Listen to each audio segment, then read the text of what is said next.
nós temos de 15 a 20 minutos para respondermos todas essas perguntas aqui. Vai ser um pouquinho difícil, mas nós selecionamos algumas questões aqui, fizemos um condensado, tá ok? E vamos conversar um pouquinho. Eu queria começar com o Léo, porque aí eu posso passar as questões para o Rodrigo e ele dá uma olhadinha também, tá? Léo, nós tivemos aqui uma série de perguntas a respeito da pineal. Aí o Léo leu as perguntas e vai fazer um condensado para a gente aqui, tá? O que nós temos a respeito da pineal aqui? Vou colocar algumas questões que foram feitas.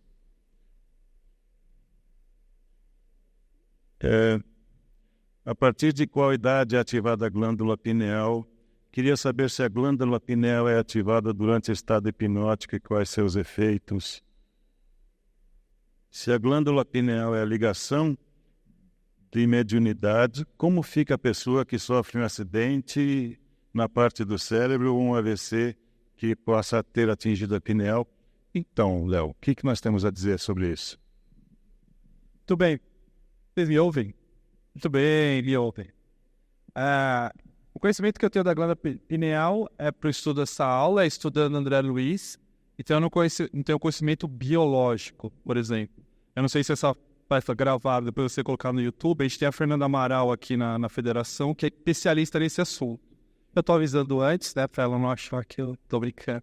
Mas, respondendo algumas perguntas. Primeiro, uma pergunta que alguém fez em relação da glândula pineal e vitiligo, que acho que é uma confusão que normalmente a gente faz. A glândula pineal, ela produz a melatonina e não a melanina, né, que dá a coloração à pele. A melatonina, que é o hormônio produzido pela glândula pineal, é responsável por regular as funções do nosso organismo de acordo com o ciclo do dia, como eu coloquei. Então, a melatonina ela começa a ser produzida quando anoitece e tem o seu pico de produção algumas horas depois de anoitecer, avisando o nosso corpo que uma série de processos tem que acontecer quando a gente está dormindo. Então, ela, desde o nosso nascimento, ela está ali, ela tem uma função. Até a puberdade, ela tem a função, os cientistas acreditam, de segurar, entre aspas, né, os processos que começam a acontecer na puberdade. E é ela que regula o momento ali que todos aqueles processos da pessoa que entra nessa fase da vida, que acontecem com a gente, né, ligados às mudanças corporais, etc. Alguém falou sobre a questão de hipnose. O André Luiz fala em mecanismos da mediunidade, que a glândula pineal tem uma função no processo mediúnico, hipnose, porque ela, nesse momento do transe mediúnico, ela seria responsável por bloquear ou colocar o nosso cérebro num estado em que torna possível nós ficarmos mais abertos a recebermos as informações, a conexão com o espírito que quer se comunicar com a gente. Como se a glândula pineal fosse responsável por, entre aspas, limitar os processos do cérebro para que a gente, entrando nesse transe, seja capaz de entrar em contato com o mundo espiritual. Alguém perguntou, se a pessoa sofre um acidente, tem um AVC, como é que fica a questão da glândula pineal em relação à mediunidade? Se o nosso cérebro, né, a mediunidade funciona de perispírito para perispírito, ok? Do médium para o espírito comunicante. O cérebro é só o filtro que nós vamos usar para traduzir o que a gente está recebendo e repassar. Se o cérebro tiver com algum problema, a gente vai ter dificuldade de transmitir o que a gente está recebendo. Mas nós, como espíritos, mesmo que o cérebro, por algum motivo, tenha alguma limitação, ou tenha, por uma hora de um acidente, como foi colocado, um AVC, eu perco a possibilidade de comunicar o que eu estou recebendo. Mas eu não perco a possibilidade de perceber a realidade espiritual. Tanto que muitas pessoas que entram em estado de coma, etc., relatam o que viveram durante esse estágio, né? Relatam um contato com o mundo espiritual durante um tempo que o cérebro lá não estava funcionando, né? Inclusive, é uma das evidências científicas que a gente tem de que a vida não para de acontecer quando o cérebro deixa de funcionar. E as experiências de quase morte ajudam a gente nisso, porque elas mostram que enquanto o cérebro está num estado e que ele não deveria processar imagens, etc., e a pessoa que volta do estado de quase morte volta relatando que viveu isso, aquilo, que viu, que encontrou com pessoas, né? Porque foi o espírito que vivenciou aquilo, ela só não tinha o cérebro para comunicar. Fez sentido? Bastante sentido. Inclusive essa parte de misturar um pouquinho, vocês percebam que faz parte, né? A palestra do Rodrigo com a palestra do Léo, porque não é possível distinguir corpo e mente, corpo e espírito. Tanto que tem uma pergunta aqui que foi dirigida ao Rodrigo, né? Que eu vou juntar duas perguntas aqui. Os médicos devem estar preparados para lidar com a religião e espiritualidade dos pacientes? E tem também assim, né? Por que os médicos ainda são receosos em abordar o tema espiritualidade em consulta? Você quer falar alguma coisa? É uma pergunta muito interessante, porque como nós vimos nas pesquisas, muitas pessoas desejam que os médicos falem sobre espiritualidade nas suas consultas, para que não haja aquela abordagem que muitas vezes é considerada fria ou não integrativa do ponto de vista do conhecimento em relação à vida daquela pessoa que está ali na frente do profissional. Mas vem uma questão: como o médico deve abordar a espiritualidade?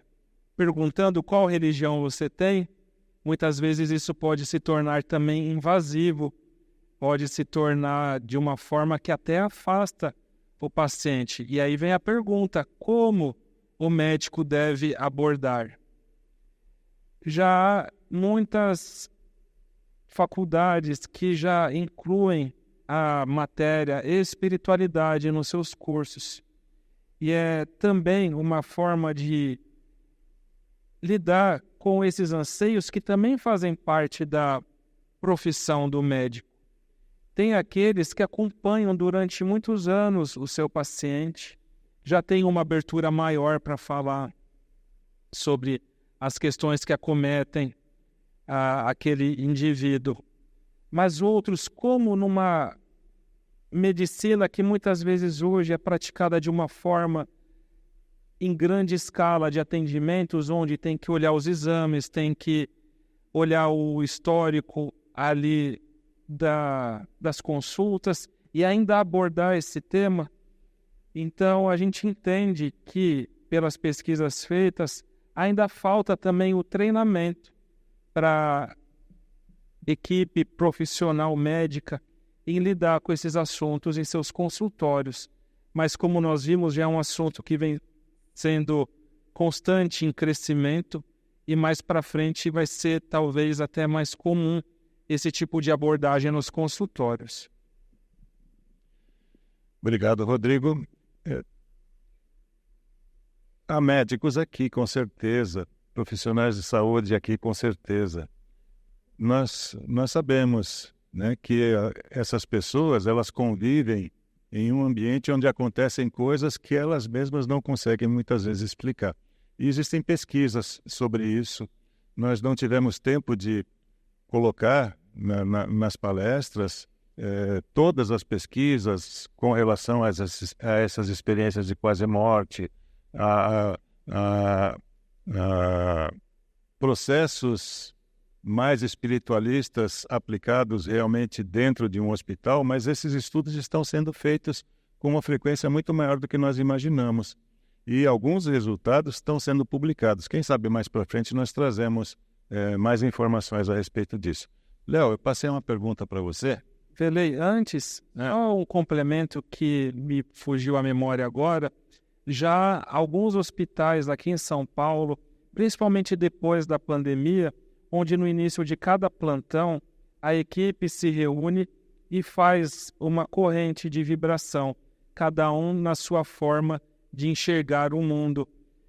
Há dados na internet sobre práticas no Hospital do Coração, também no Instituto do Câncer, Hospital Adventista, onde há este momento da equipe se reunir para, cada um na sua crença, trazer então os bons pensamentos para a lida com todas essas questões que vão com certeza ocorrer durante aquele plantão. Você quer que eu leia essa pergunta? Eu quero. A pergunta é: por que os espíritos, na hora da manifestação, não se materializam, se apresentam? Não seria mais correto? Né? Para não deixar dúvida nenhuma, estou aqui, não é? E ninguém teria medo. Não. Ninguém teria medo, não. Mas é uma ótima pergunta. E é uma pergunta que o Kardec, de certa forma, trata na primeira parte do Livro dos Médiuns. Que é uma parte muito interessante, que às vezes a gente não estuda muito. Que é a questão de como falar de espiritismo para alguém que não é espírita. Né? E aí vem sempre essa questão. Por que os espíritos não se apresentam de forma objetiva e não fica essa dúvida se eles estão reais? E o Kardec fala de como, para muitas pessoas, mesmo vendo, não é suficiente para que a crença se faça.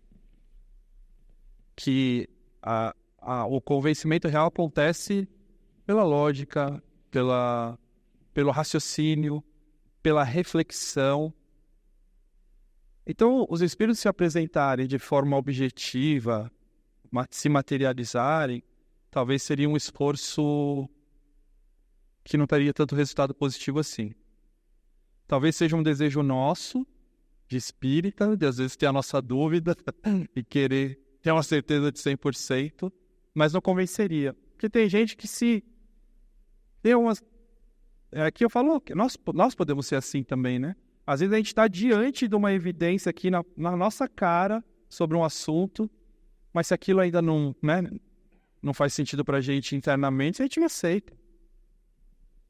Então, ainda mais hoje, numa época de tecnologia que possibilita tudo, se os espíritos se manifestassem aqui agora, né, se materializassem, poderiam falar que é holografia, que é efeito da imagem, que é um vídeo que foi criado por inteligência artificial. Não faz muita diferença.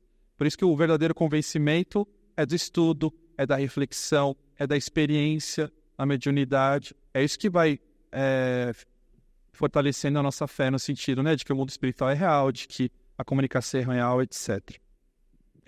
Obrigado, Léo. Rodrigo, temos uma questão aqui bastante interessante.